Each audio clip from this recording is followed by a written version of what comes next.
ان الحمد للہ والصلاۃ والسلام علی رسول اللہ۔ سیدنا ثوبان رضی اللہ تعالیٰ عنہ سے روایت ہے، رسول اللہ صلی اللہ علیہ وسلم نے فرمایا کہ میں جانتا ہوں ان لوگوں کو جو قیامت کے دن تہامہ کے پہاڑوں کے برابر نیکیاں لے کر آئیں گے، لیکن اللہ عز و جل ان کو اس غبار کی طرح کر دے گا جو اڑ جاتا ہے۔ ثوبان رضی اللہ عنہ نے عرض کیا، یا رسول اللہ صلی اللہ علیہ وسلم، ان لوگوں کا حال ہم سے بیان فرما دیجئے، کھول کر بیان کر دیجئے، کہیں لا علمی میں ہم ان لوگوں کے جیسے نہ ہو جائیں۔ رسول اللہ صلی اللہ علیہ وسلم نے فرمایا، تم جان لو کہ وہ لوگ تمہارے بھائیوں میں سے ہی ہیں،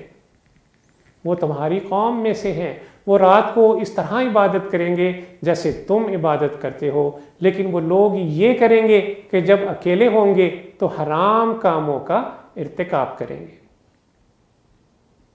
مراد وہ لوگ ہیں جو لوگوں کے درمیان رہتے ہوئے ان کے سامنے تو گناہوں سے بچتے ہیں اور پاک باز بنتے ہیں،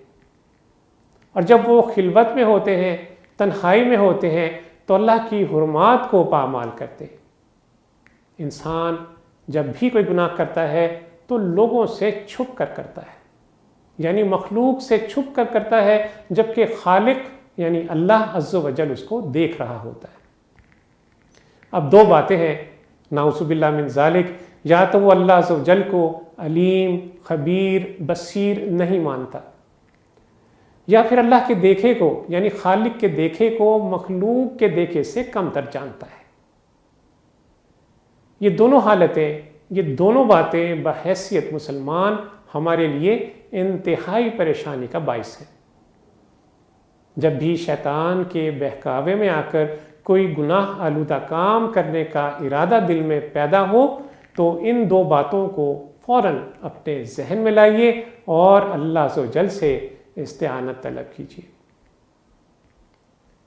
وہ شخص جو گناہوں کو چھوڑنے کے لیے پرعزم ہے اور کبھی کبھار اس سے کوئی گناہ سرزد ہو جاتا ہے اور پھر وہ اس گناہ پر اصرار نہیں کرتا بلکہ پشیمان ہوتا ہے، امید ہے کہ ایسا شخص اس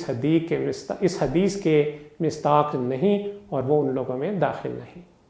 وصلی اللہ تعالی علی خیر خلقہ محمد وعلی آلہ وصحبہ وسلم۔ اللہم صلی علی سیدنا